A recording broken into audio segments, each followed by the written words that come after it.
जय सर। जिन बच्चों, इस समय आप लोग महामना इंस्टीट्यूट के यूट्यूब चैनल से जुड़े हुए हैं और इस चैनल में मैं आप सबका स्वागत करता हूं। आज हम लोग class 12 physics Hindi medium NCERT book के सेकंड पेपर के 6th चैप्टर को हम लोग पढ़ रहे हैं। अर्धचालक, इलेक्ट्रॉनिकी और पदार्थ युक्तियाँ तथा सरल परिपथ, जिसके अंतर्गत हम लोगों ने कल की वीडियो में देखा था पीएन संधि का निर्माण कैसे होता है।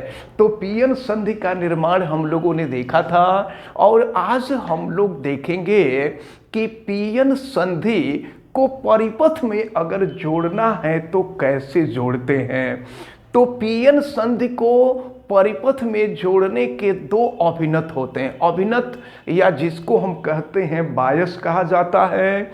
एक होता है अग्र अभिनति और दूसरा होता है उत्क्रम अभिनति। तो सबसे पहले हम लोग देखते हैं कि पीएन संधि को परिपथ में कैसे जोड़ा जाता है। और अगर पीएन संधि को परिपथ में जोड़ने के लिए जो पहला तरीका है, जिसको हम अग्र अभिनत कहते हैं यानी फॉरवर्ड बायस कहते हैं, जब परिपथ को फॉरवर्ड बायस में जोड़ते हैं तो क्या पीएन संधि के द्वारा परिपथ में विद्युत धारा का प्रवाह होता है, इसको देखना होगा। तो चलिए आप हमारे साथ फिगर भी बना सकते हैं और हम आपको बताने जा रहे हैं। देखें, ये है पी क्रिस्टल। पी क्रिस्टल यानी पी टाइप का एक्सट्रिंसिक सेमीकंडक्टर। और इसके बाद जो है पीएन संधि हम पहले दिखाएंगे आपको। और इसके बाद ये है एन प्रकार का बाह्य अर्धचालक यानी एन टाइप एक्सट्रिंसिक सेमीकंडक्टर। और फिर देखिए क्या है, आपको मालूम है कि अगर ये पी टाइप का क्रिस्टल है, ये एन टाइप का क्रिस्टल है, तो पी टाइप के क्रिस्टल में बहुसंख्यक आवेश वाहक कोटर होते हैं। अब देखें, बहुसंख्यक आवेश वाहक जो होते हैं वो कोटर होते हैं। इन्हीं को हम दिखा रहे हैं यहाँ पर। अब जरा आप ध्यान पूर्वक देखें। और एन टाइप के क्रिस्टल में, एन टाइप का जो क्रिस्टल होता है उसमें बहुसंख्यक आवेश वाहक जो होते हैं वो इलेक्ट्रॉन होते हैं। देखें, इलेक्ट्रॉन, ये इलेक्ट्रॉन है। अब जरा आप ध्यान पूर्वक देखें। अभी इस तीर को दिखाने का मतलब हम आपको समझाएंगे कि इस एरो का क्या मतलब है, तीर का क्या मतलब है। लेकिन पहले हम इसको जोड़ रहे हैं परिपथ में। तो अब देखें, जब परिपथ में जोड़ते हैं तो ये पी टाइप का सेमीकंडक्टर है। यहाँ पर जोड़ने के लिए, परिपथ से जोड़ने के लिए सिस्टम बनाया गया होता है और यहाँ भी परिपथ से जोड़ने के लिए सिस्टम बनाया गया होता है। और अब जो है यहाँ पर देखें, एक बैटरी है, बैटरी है। और देखें, बैटरी से इसको जोड़ा जा रहा है। तो जब बैटरी से इसको जोड़ा जाएगा तो फिर देखें, और इसको भी बैटरी से जोड़ा जा रहा है। तो जैसा कि आप जानते हैं, ये बैटरी का धन सिरा होता है, ये ऋण सिरा होता है। और फिर इसके बाद देखिए क्या होता है यहाँ पर। तो सबसे पहले हम आपको बता दें कि अग्र अभिनत क्या है। अग्र अभिनत के बारे में आप समझ लें।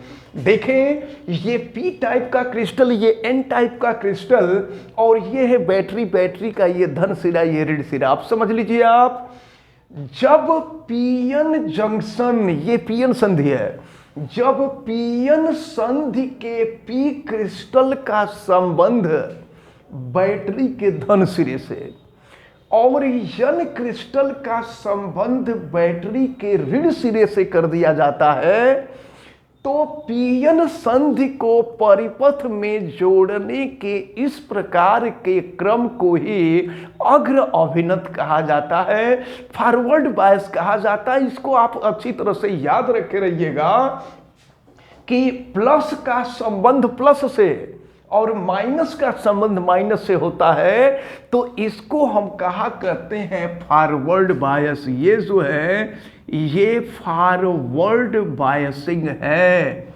इसको हम कहते हैं फॉरवर्ड बायसिंग। अब जरा देखना है कि फॉरवर्ड बायसिंग में जब पीएन संधि को फॉरवर्ड बायस में जोड़ते हैं तो क्या इसके द्वारा परिपथ में धारा का प्रवाह होता है या नहीं होता है। तो देखें इसमें क्या होता है। जैसा कि आप जानते हैं कि ये ऋण सिरा है और ऋण सिरा यानी कैथोड है, कैथोड के पास इलेक्ट्रॉनों की अधिकता होती है। तो जानते हैं क्या होता है, जैसे ही पीएन जंक्शन को हम जोड़ते हैं बैटरी से, तो ये जो बैटरी का ऋण सिरा है, इस बैटरी के ऋण सिरे से इलेक्ट्रॉन निकलते हैं। इस ऋण सिरे से इलेक्ट्रॉन निकलते हैं और ये इलेक्ट्रॉन आगे के तरफ बढ़ते हैं। देखिए ये इलेक्ट्रॉन जो है आगे के तरफ बढ़ रहा है और इसके बाद देखें क्या होता है, ये इलेक्ट्रॉन चला जाता है एन टाइप के क्रिस्टल में। तो पी टाइप का जो क्रिस्टल था, पी टाइप के क्रिस्टल में कोटर जो है सफिशिएंट अमाउंट में थे और एन टाइप के क्रिस्टल में इलेक्ट्रॉन सफिशिएंट अमाउंट में थे। लेकिन जानते हैं क्या होता है, जब यह इलेक्ट्रॉन यहां आता है ना, तो इलेक्ट्रॉन के आने से होता यह है कि यहां पर जो विभव बैरियर बना था, विभव बैरियर इन इलेक्ट्रॉन और कोटर दोनों को रोकने का काम करता है। लेकिन इसके बावजूद यहां पर इलेक्ट्रॉन की संख्या इतनी अधिक हो जाती है ना कि जैसे ही यह इलेक्ट्रॉन यहां पहुंचता है तो जो आगे वाला इलेक्ट्रॉन होता है, यह इलेक्ट्रॉन जा करके इस इलेक्ट्रॉन पर प्रेशर बनाता है और प्रेशर बनाता है तो ये इलेक्ट्रॉन फिर आगे बढ़ता है। और जब ये इलेक्ट्रॉन आगे बढ़ता है, यानी यहाँ पर जो विभव प्राचीर या जो विभव बैरियर, पोटेंशियल बैरियर की बात की जा रही थी, ये पोटेंशियल बैरियर अब कमजोर होने लगता है।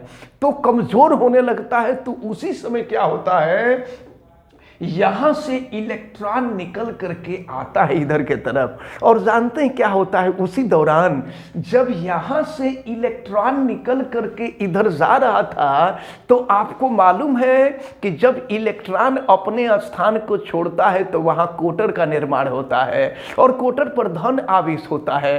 कोटर हमेशा इलेक्ट्रॉन के चलने की विपरीत दिशा में चलता है।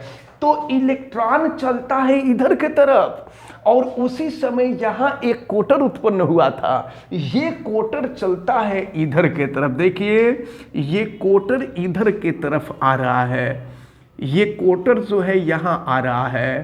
तो जब ये कोटर यहां आता है तो फिर देखिए क्या होता है, इधर चला इलेक्ट्रॉन, इधर चला कोटर।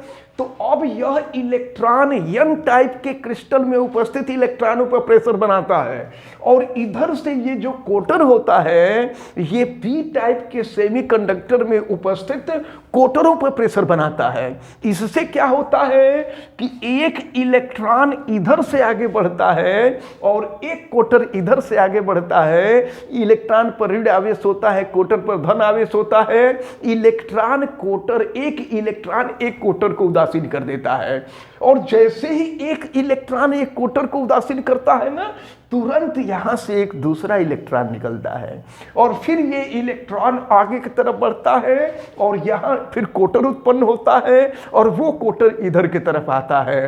तो यह प्रक्रिया, इलेक्ट्रॉन के निकलने की प्रक्रिया और कोटर के निकलने की प्रक्रिया और फिर यहां आकर एक दूसरे को उदासीन करने की प्रक्रिया, ये प्रक्रिया लगातार चलती रहती है। जिससे होता क्या है कि इलेक्ट्रॉन के चलने के विपरीत दिशा में विद्युत धारा प्रवाहित होने लगती है।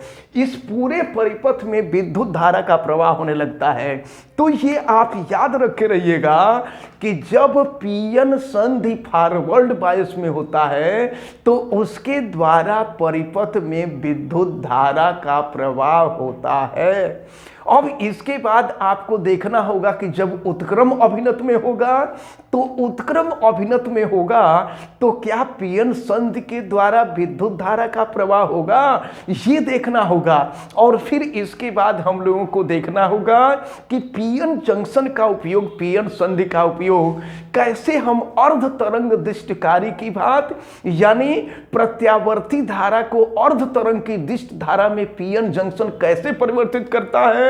और फिर हम लोग देखेंगे कि पीएन संधि अर्ध तरंग की दिष्ट धारा को पूर्ण तरंग की अर्ध तरंग की, ऐसे कह लीजिए प्रत्यावर्ती धारा को पूर्ण तरंग की दिष्ट धारा में कैसे परिवर्तित करता है, यानी हाफ वेव रेक्टिफायर और फुल वेव रेक्टिफायर की तरह कैसे यूज होता है, इसको हम लोग देखेंगे।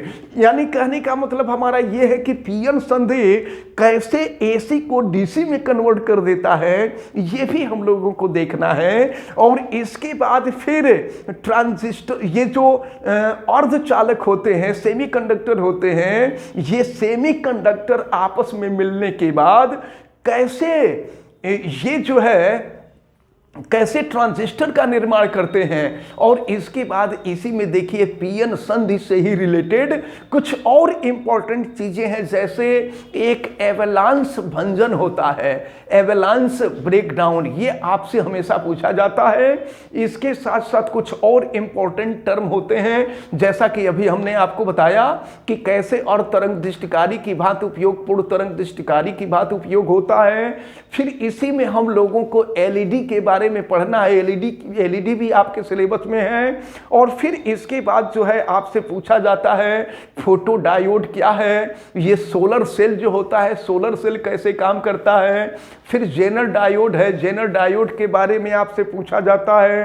तो ये सारे टर्म जो हैं ये काफी इंपॉर्टेंट हैं, तो ये सब चीजें पूछी जाती हैं जिनको हम लोग देखेंगे नेक्स्ट वीडियो में। और इसके बाद फिर हम लोग देखेंगे गेट के बारे में कि कैसे जो है ये देखा जाएगा कि ऐसी कौन सी वजह होती है। देखते हैं कि अगर स्क्रीन होता है तो स्क्रीन पर लिखने के कई तरीके होते हैं। देखते हैं स्क्रीन पर अगर कुछ लिखना होगा, जैसे इलेक्ट्रॉनिक घड़ियां होती हैं, तो इलेक्ट्रॉनिक घड़ियों पर आप देखते हैं कि सपोज कीजिए अगर 0 है तो अगर 03 बनना है तो 03 बनना होता है, तो 0 ये जैसे है ये तो ऐसे ही रहता है।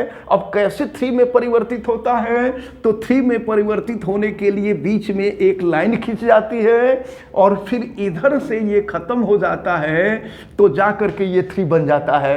आप देखे होंगे कि इलेक्ट्रॉनिक सिस्टम जो होता है, इलेक्ट्रॉनिक सिस्टम में कैसे 0 जो है 3 में कन्वर्ट हो जाता है।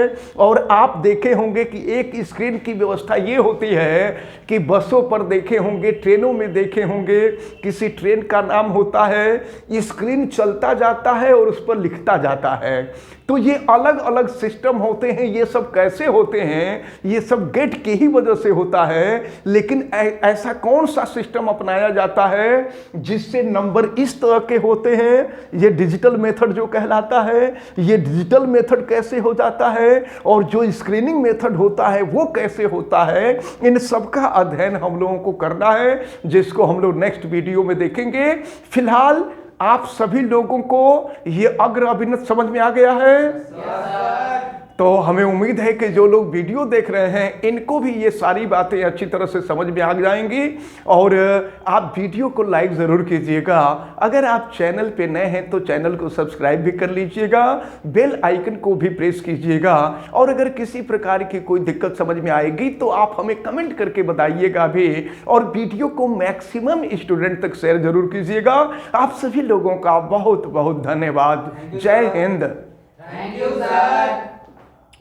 Most welcome.